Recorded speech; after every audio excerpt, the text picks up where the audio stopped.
आज से कुछ समय पहले तक basic of power BI knowledge, जैसे अगर मैं बात करूँ डेटा मॉडलिंग की या फिर चार्ट्स की, जो हमारे चार्ट्स होते हैं डिफरेंट पावर बीआई में, वो नॉलेज सफिशिएंट होती थी इंटरव्यूज को क्रैक करने के लिए।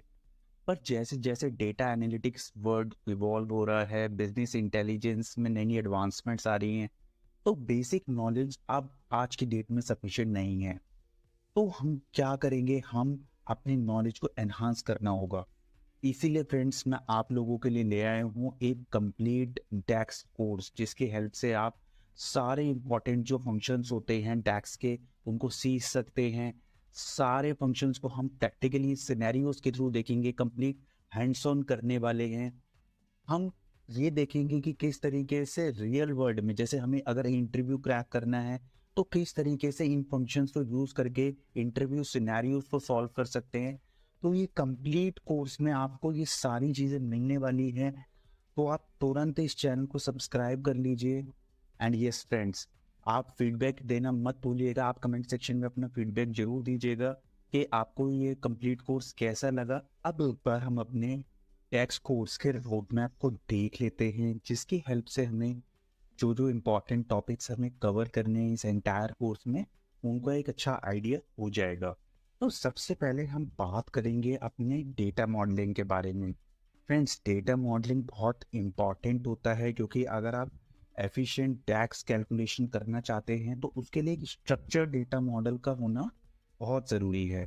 तो सबसे पहले हम ब्रीफ डेटा मॉडलिंग की बात करेंगे। उसके बाद हम बात करेंगे टैक्स इंजन्स के बारे में।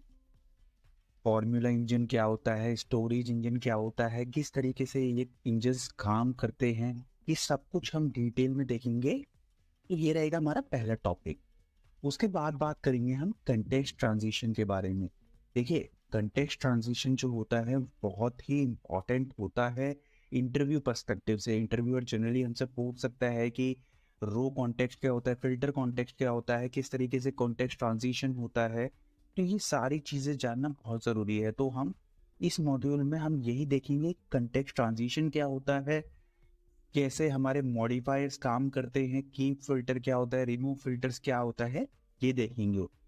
इसके अलावा फ्रेंड्स, मैं एक इंटरव्यू सिनेरियो भी यहाँ पे डिस्कस करूंगा, जिसकी हेल्प से आपको ये कॉन्सेप्ट और भी इजीली क्लियर हो जाएंगे।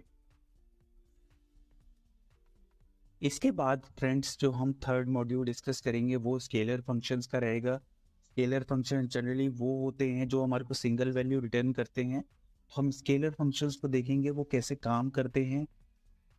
देन उसके बाद हम टेबल फंक्शंस की बात करेंगे। टेबल फंक्शंस वो होते हैं जो हमारे को टेबल रिटर्न करते हैं, कॉलम रिटर्न करते हैं। तो उनके बारे में हम डिटेल में बात करेंगे। और आज जैसे आप देख सकते हैं, हम multiple functions, all except filter, all selected, distinct values, select columns, add columns, data table, table constructor, इन सब के बारे में डिटेल में डिस्कशन करेंगे। क्या क्या यूसेज होता है, क्या किस तरीके से कैटेगराइज होते हैं, इन सब का हम डिस्कशन यहाँ पे करेंगे। इसके बाद फ्रेंड्स हम देखेंगे कैलकुलेटेड टेबल जॉइंट्स। तो जब अगर हम मेरे को दो से ज़्यादा टेबल्स या दो से ज़्यादा टेबल्स को ज्वाइन करना है, तो हमें वहाँ पे किस तरीके से हम ये एक्शन परफॉर्म कर सकते हैं। तो यहाँ पे हम यूनियन और इंटरसेक्ट, जो हमारे डैक्स फंक्शंस होते हैं ना, उनको हम क्लोजली देखेंगे और प्रैक्टिकल सिनेरियोज के थ्रू समझेंगे। इसके बाद फ्रेंड्स हम आइट्रेटर फंक्शंस को देखेंगे, जो किसी एक्सप्रेशन को रो बाय रो बेसिस पे अगर हमारे को एक्सप्रेशन को इवेल्युएट करना है तो वहाँ काम में आता है। तो यहाँ पे इंपॉर्टेंट फंक्शन रैंक एक्स को देखेंगे, और रैंक एक्स की हेल्प से मैं एक इंटरव्यू सिनेरियो भी सॉल्व करूंगा, ताकि आपका कंसेप्ट और बेटर हो सके। इसके बाद फ्रेंड्स हम बात करेंगे रिलेशनशिप फंक्शंस की। तो रिलेशनशिप फंक्शंस में हम सबसे पहले तो ये देखेंगे ये फिजिकल और वर्चुअल रिलेशनशिप क्या होता है, किस तरीके से एक्सेस कर सकते हैं पेरेंट्स को using this physical relationships and virtual relationships. तो यहाँ पे फ्रेंड्स हम बात करेंगे रिलेटेड टेबल के बारे में, क्या डिफरेंस होता है। अगेन एक बहुत इंपॉर्टेंट इंटरव्यू क्वेश्चन है, रिलेटेड और रिलेटेड टेबल का डिफरेंस। इसके अलावा फ्रेंड्स हम यूज रिलेशनशिप, इसके बारे में भी बात करेंगे। क्रॉस फिल्टर को देखेंगे कैसे काम करता है, ट्री टाइप टेक्स्ट फंक्शन कैसे काम करता है।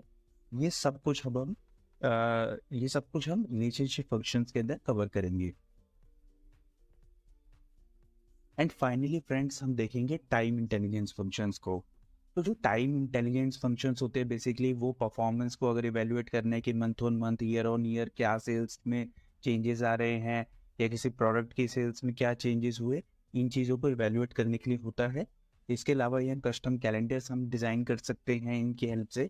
तो ये इसके अंदर हम टाइम इंटेलिजेंस फंक्शन जो हमारा होंगे, उसके अंदर हम कवर करेंगे कैलेंडर अपनी डैक्स फंक्शन को, पैरेलल पीरियड को, सेम पीरियड लास्ट ईयर को, इन तीनों जो हमारे इम्पोर्टेंट फंक्शन होते हैं टाइम इंटेलिजेंस में, इनको देखेंगे यहाँ पे। अब सबसे पहले ये देखते हैं कि डैक्स होता क्या है। तो डैक्स की अगर फुल फॉर्म देखें तो DAX stands for data analysis expression. तो हमें एक हिंट मिल जाएगी कि ये डेटा एनालिसिस के लिए यूज होती है। डैक्स फ्रेंड्स एक फॉर्मूला लैंग्वेज होती है जिसकी हेल्प से हम डेटा एनालिसिस एक्टिविटीज़ को परफॉर्म कर सकते हैं। जैसे अगर मैं बात करूँ डेटा को मैनिपुलेशन करना है, कोई एग्रीगेशन रिलेटेड एक्टिविटी परफॉर्म करनी है, कॉम्प्लेक्स कैलकुलेशंस परफॉर्म करनी है, तो ये सारी चीज़ें हम टैक्स की हेल्प से कर सकते हैं। अब ये सारी चीज़ें हम करते क्यों हैं फ्रेंड्स, ये बहुत समझने की बात है। देखिए आज के वर्ल्ड में हमारे पास ह्यूज डेटा है और उस डेटा से हमें इंसाइट्स गैदर करने हैं। उस डेटा से हमें कैप्चर करना है कि ये डेटा बोल क्या रहा है, ताकि हम उस डेटा की हेल्प से आगे कुछ प्रिडिक्शंस कर सके। तो इन सारी एक्टिविटीज़ को परफॉर्म करने के लिए डैक्स एक बहुत ही इम्पॉर्टेंट लैंग्वेज हो जाती है, जिसका हम एक्सटेंसिवली यूज़ करते हैं पावर बीआई में, और हम मैं कह सकता हूँ एक्सेल में भी इसका यूज़ होता है। तो इसीलिए हमारे लिए बहुत इम्पोर्टेंट है कि हम टैक्स की नॉलेज गैदर करें, क्योंकि अगर हमारे पास टैक्स की नॉलेज होगी तो हम अपनी डेटा एनालिसिस एक्टिविटीज़ को बहुत एक्सटेंसिव और बहुत एडवांस्ड वे में परफॉर्म कर सकते हैं। काफ़ी ह्यूज डेटा पे हम कैलकुलेशन परफॉर्म कर सकते हैं और इनसाइट्स को डिराइव कर सकते हैं। तो ये कुछ एडवांटेजेस रहते हैं टैग्स को यूज़ करने के लिए।